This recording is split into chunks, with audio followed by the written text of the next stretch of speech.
Həyat yoldaşına balamdan möhkəm müğayət ol. Qızımı sənə əmanət edirəm. Çox fikir eləmə.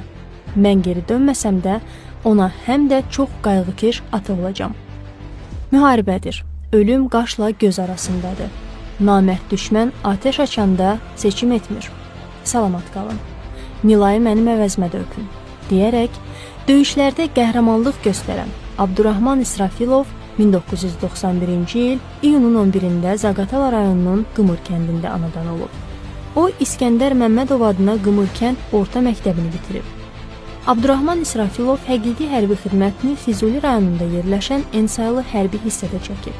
O, həqiqi hərbi xidməti başa vurduqdan sonra Dövlət Sərhəd Xidmətinin sərhəd qoşunlarında işə başlayıb.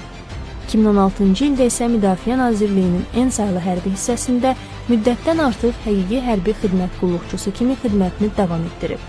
O, 2-ci Qarabağ müharibəsində Ağdam, Tərtər, Suqovuşan, Hadrut, Füzuli, Zəngilan, Cəbrayılın azadlığı uğrunda gedən döyüşlərdə böyük qəhrəmanlıq göstərib.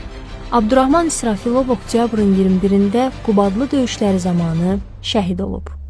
O, Zaqatala rayon Qımır kənd qəbirstanlığında təntənəli mərasimlə dəfn edilib. Ailəli idi. Bir övladı yadigar qalıb. İskəndər Məmmədov göstərdiyi qəhrəmanlığa görə Azərbaycan Respublikasının prezidenti İlham Əliyevin sərəncamlarına əsasən ölümündən sonra döyüşdə fərqlənməyə görə Vətən uğrunda və Füzulinin azad olunmasına görə medalları ilə təltif edilib.